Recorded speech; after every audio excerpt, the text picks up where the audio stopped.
आज से 6 साल पहले मानो मेरी परिवार पे एक तूफ़ान सा आया। मेरे पापा एक बार एक बीमार पड़ गए, जिस वजह से उनकी जॉब भी छूट गई। मेरी माँ केटरिंग का काम करती है। उस समय मैं उनकी हेल्प करता था। उस समय मैं 12th में था, इसीलिए मैं ज़्यादा अपने फैमिली की हेल्प नहीं कर पाता था, लेकिन जितना हो सके मैं उतना करता था। टिफ़िन पहुंचाने का काम मेरा ही था। लेकिन उस समय मेरी फैमिली में पैसा का बहुत ही ज़्यादा प्रॉब्लम था, क्योंकि पापा के भी ट्रीटमेंट में बहुत ज़्यादा पैसा खर्च हो रहा था। इधर मेरा स्टडी भी था। बस केटरिंग के काम से ही जो पैसा आता, उसी से हमारा घर चल रहा था। एक बार मुझे एक जगह से टिफ़िन पहुंचाने का ऑर्डर आया। वो जगह हमारे घर से काफ़ी ज़्यादा दूर थी। मेरी मम्मी ने मुझसे कहा, इतनी दूर जाने का कोई भी ज़रूरत नहीं है, रहने दो। एक बात और, एक तो जहाँ से वो ऑर्डर आया था वो जगह काफ़ी दूर थी, और दूसरी बात कि वो मुझे काफ़ी रात में खाना डिलीवर करने के लिए बोल रहा था, 9:30-10 बजे के आसपास।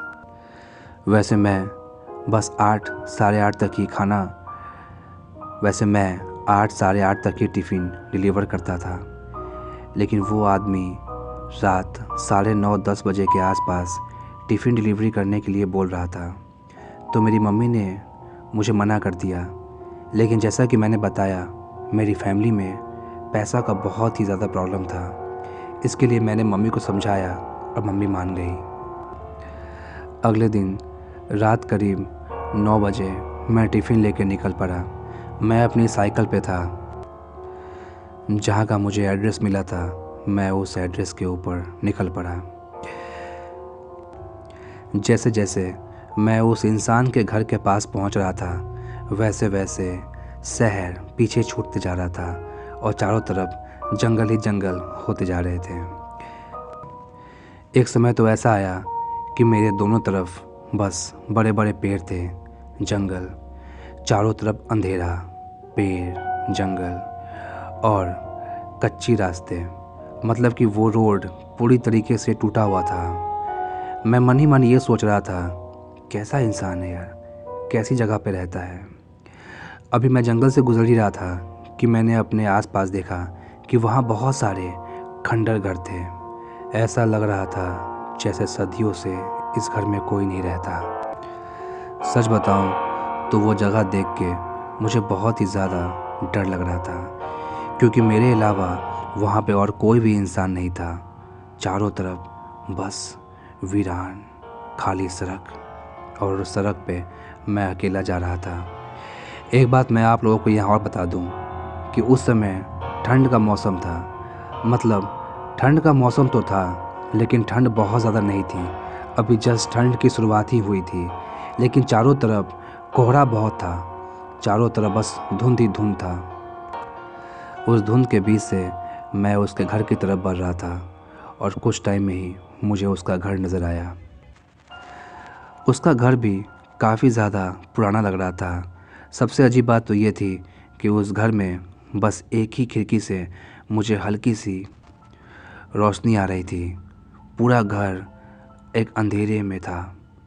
ऐसा लग रहा था कि पूरे घर में कोई लाइट ही ना हो, बस एक खिड़की से मुझे लाइट हल्की हल्की आ रही थी। मैंने अपनी साइकिल पार्क की और मैं टिफ़िन लेके उसके घर की तरफ बढ़ने लगा। उसके घर के गेट पे जाके मैंने नॉक नॉक किया। अंदर से एक भारी आवाज़ आई, वहीं रुको, मैं आ रहा हूँ। उसकी आवाज़ बहुत ही ज़्यादा भारी थी। कुछ सेकंड में ही गेट खुलने की आवाज़ हुई। एक डरावनी आवाज़ से उस घर का दरवाज़ा खुला। मैंने देखा कि अंदर से एक 6 फुट लंबा आदमी, जिसके बाल बहुत ही लंबे थे और उसकी दाढ़ी बहुत बड़ी थी, वो मेरे सामने खड़ा था। उसके चेहरे पे एक हंसी थी। आप कह सकते हैं कि एक शैतानी हंसी।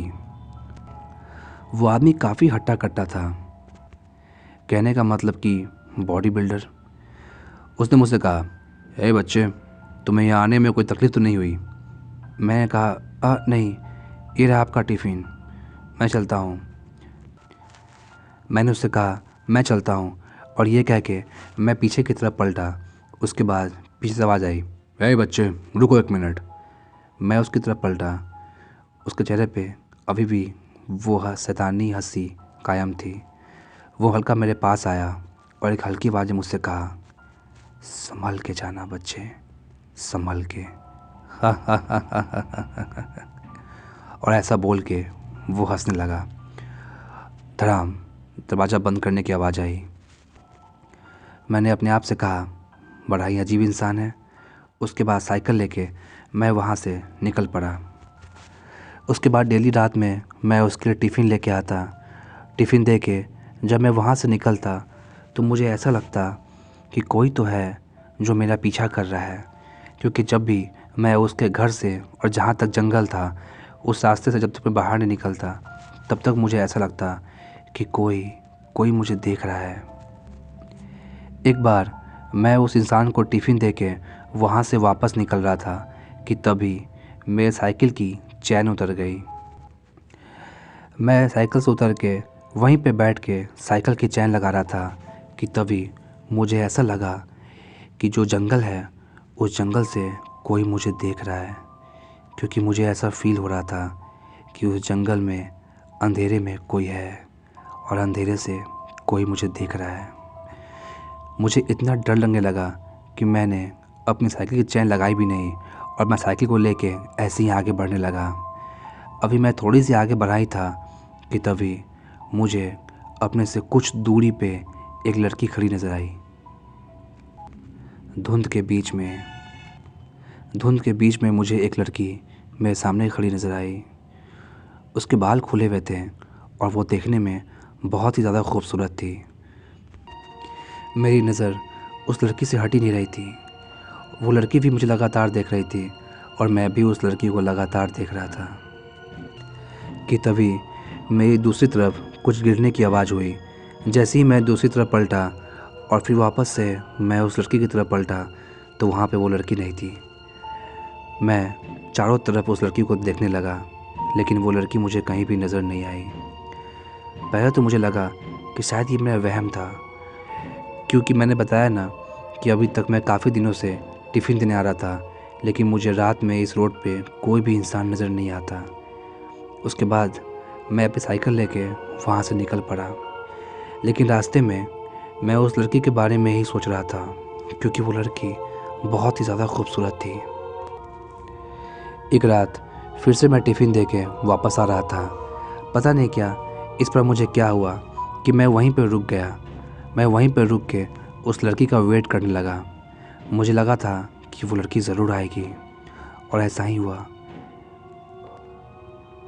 मुझे अपने पीछे जंगल में किसी की कदमों की आहट आई, जैसे कि जंगल में जो पत्ते गिरे हुए हैं उस पत्ते पे किसी के कदमों की आहट।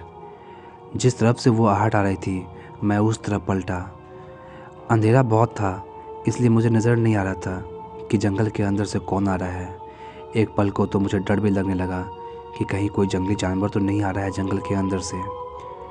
लेकिन थोड़ी देर में ही मुझे नज़र आया वही लड़की जंगल के बीच से बाहर निकल रही थी।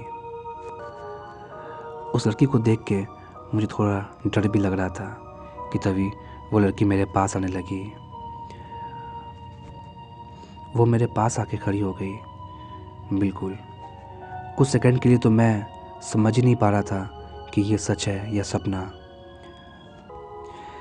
उसके बाद मैंने उससे पूछा, तुम कौन हो और इतनी रात यहाँ जंगल में? तो उसने मुझसे कहा, हाँ मैं तो यहीं रहती हूँ, मेरा घर यहीं पास में ही है। तुम यहाँ क्या कर रहे हो? तब मैंने उसे बताया कि मैं यहाँ पर टिफ़िन का काम करता हूँ। उसके बाद मैंने उससे कहा, तुम्हें इतनी रात में यहाँ नहीं होना चाहिए, ये तुम्हारे लिए ख़तरनाक हो सकता है। इस बात पे वो हंसने लगी। उसके बाद मैंने उससे कहा, क्या मैं तुमसे एक बात बोलूँ? उसने कहा, हाँ बोलो। मैंने उससे कहा कि तुम बहुत खूबसूरत हो। तो वो फिर से हंसने लगी। उसके बाद कुछ टाइम तक हमारी बातें हुई। उसके बाद उसने मुझसे कहा कि अब तुम्हें जाना चाहिए। तो मैंने उससे कहा, क्या हम लोग फिर से मिल सकते हैं? लेकिन उसने कोई जवाब नहीं दिया। वो वापस से जंगल की तरफ जाने लगी। मैंने उससे फिर से पूछा, क्या हम मिल सकते हैं? लेकिन उसने इस बार भी कोई जवाब नहीं दिया और वो जंगल के अंदर चली गई। उसके 2-3 रात तक मैंने उसका वेट किया, लेकिन वो फिर मुझे नज़र नहीं आई। उसके बाद मैंने सोचा कि एक दिन मैं इस आदमी से पूछता हूँ, क्योंकि ये इंसान तो यहीं रहता है। वो अजीब इंसान से मैंने रात पूछा कि आप यहाँ कब से रह रहे हैं? तो उसने मुझसे कहा, मैं तो यहाँ कुछ महीने से ही रह रहा हूँ। फिर मैंने उससे पूछा कि आप यहाँ ऐसी जगह पे क्यों रहते हैं? तो उसने मुझसे कहा, मुझे जगह पसंद है क्योंकि ये नेचर के बहुत पास है और यहाँ देखो कितनी शांति भी है। मुझे यहाँ शांति पसंद है। फिर मैंने उससे पूछा कि आपके अलावा यहाँ पे और कोई रहता है क्या आसपास में? तो उसने मुझसे कहा, मेरे अलावा यहाँ कोई नहीं रहता। मैंने आज तक यहाँ पे किसी को नहीं देखा, सिर्फ छोटे बच्चे तुम्हारे अलावा। और ऐसा बोल के वो हंसने लगा। वो अजीब इंसान था। उसके बाद मैं वहाँ जाने लगा। उसके बाद वो इंसान मुझसे फिर से पूछा, हे छोटे बच्चे, क्या तुम यहाँ पे किसी को ढूंढ रहे हो क्या? तो मैंने उससे कोई जवाब नहीं दिया। मैं वापस जाने लगा तो उसने मुझसे पीछे में कहा, यहाँ पे किसी भी चीज़ से दूर रहना ये तुम्हारे लिए ख़तरनाक हो सकता है। और ऐसा कह के वो हंसने लगा ज़ोर ज़ोर से। उसके बाद करीब 10-15 दिन तक मुझे वो लड़की कहीं भी नज़र नहीं आई। मैं उस लड़की को हमेशा उसके बारे में सोचते रहता था, लेकिन मुझे वो कहीं भी नज़र नहीं आती थी। 10-15 दिन के बाद वो लड़की फिर से मुझे नज़र आई। मैंने उससे कहा, मैं तुम्हें काफ़ी दिन से ढूंढ रहा था, तुम कहाँ पे थी? वो हंसते बोली, तुम मुझे क्यों ढूंढ रहे थे? मैंने उससे कहा, मुझे नहीं पता, लेकिन बस मैं तुम्हें ढूंढ रहा था। तुम कहाँ गायब हो गई थी? तो उसने मुझसे कहा, मैं तो यहीं पे थी, तुम्हारे पास। मैंने उससे कहा, मेरे पास? उसने कहा, हाँ तुम्हारे पास, लेकिन तुम मुझे देख नहीं पाते हो। तुम अगर मुझे ठीक से देखोगे तो मैं तुम्हें दिखाई दूंगी। उसकी बातें बहुत ही अजीब थी। उसके बाद फिर से हमारी कुछ टाइम बात हुई। उसके बाद उसने मुझसे कहा कि मैं तुम्हें एक दिन अपने घर दिखाने ले चलूँगी, क्या तुम चलोगे मेरे साथ? मैंने उससे कहा, हाँ मैं चलूँगा। वो लड़की धीरे धीरे मुझे बहुत अच्छी लगने लगी थी। वो लड़की के बारे में बताऊँ तो वो लड़की की हाइट करीब 5 फुट 3 या 5 फुट 4 इंच के आसपास रही होगी। न ज़्यादा हट्टी कट्टी और न ज़्यादा पतली। उसके बाद उस लड़की ने फिर से मुझे कहा, अब तुम्हें जाना चाहिए। मैंने उससे कहा, तुम मुझसे रोज़ क्यों नहीं मिलती हो? उसने मुझसे कहा, मिलूँगी, मैं तुमसे बहुत जल्दी मिलूँगी। और ऐसा बोल के वो फिर से जंगल की तरफ जाने लगी। उसके बाद से मैं फिर से उसका वेट करता, लेकिन वो लड़की मुझे कहीं भी नज़र नहीं आ रही थी। उसके एक दिन बाद जब मैं टिफ़िन लेके उस इंसान के घर पे गया, मैं लगातार उसके घर पे, उसके गेट पे नॉक कर रहा था, लेकिन अंदर से कोई जवाब नहीं आ रहा था। तो मैंने टिफ़िन को वहीं रख के मैं वहाँ से जाने लगा।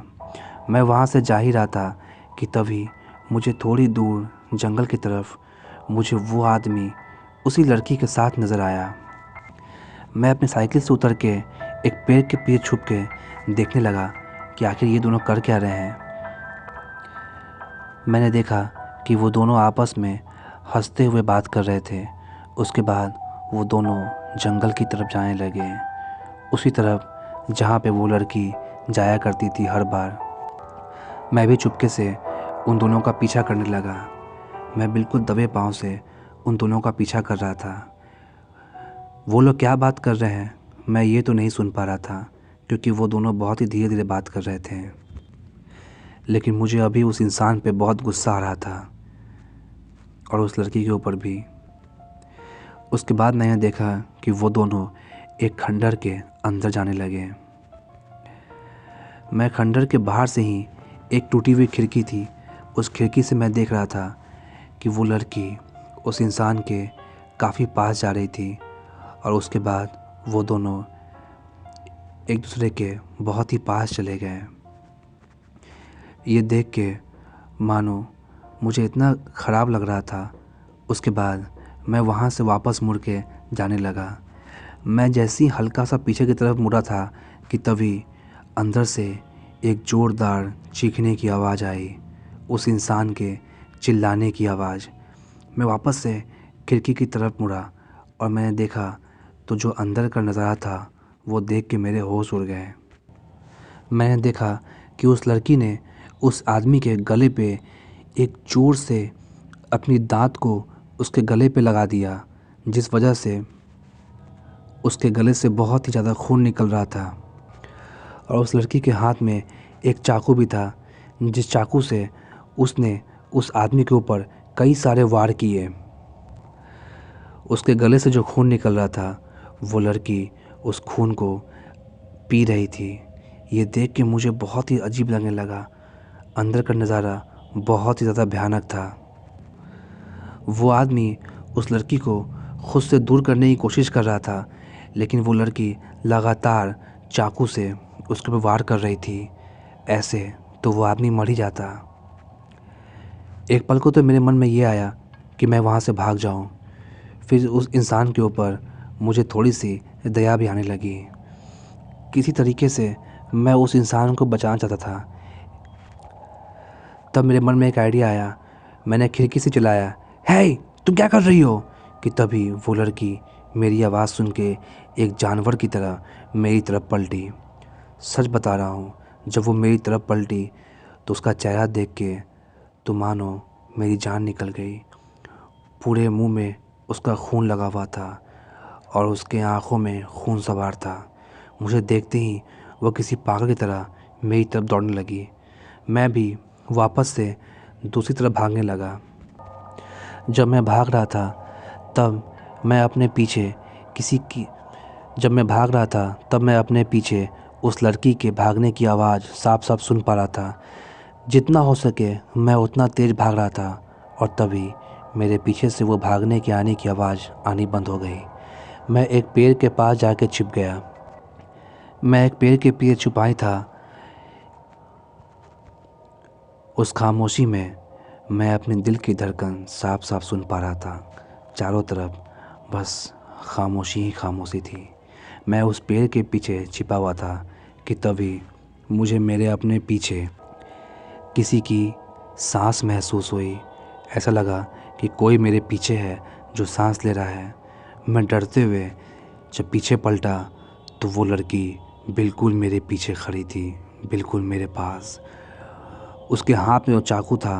वो चाकू वो मेरे ऊपर चलाई, लेकिन मैं जल्दी से पीछे की तरफ हट गया। उसके बाद फिर से मैं वहाँ से भागने लगा, लेकिन जैसे ही मैं भाग रहा था कि तभी एक पत्थर मेरे सर पे आके लगा। उस लड़की ने एक पत्थर मेरे सर के ऊपर चलाया था, जिस वजह से मैं नीचे गिर गया था। पत्थर इतना ज़ोर से मेरे ऊपर लगा था कि मैं बिल्कुल भी चल नहीं पा रहा था। मैं वहीं पे गिरा हुआ था और वो लड़की किसी जानवर की तरह धीरे धीरे मेरे पास आ रही थी। उसे अपने पास आता देख मानो मेरी तो जान निकल रही थी। धीरे धीरे मेरे आँख के सामने धुंधलापन भी छा रहा था, क्योंकि वो पत्थर बहुत तेज़ मेरे सर पे लगा था। वो लड़की मेरे पास आई और वो चाकू से मुझ पे हमला करने ही वाली थी कि तभी वो आदमी वहाँ पे आ गया और उस आदमी ने एक डंडे से उस लड़की के ऊपर एक ज़ोरदार हमला किया, जिस वजह से वो लड़की नीचे गिर गई।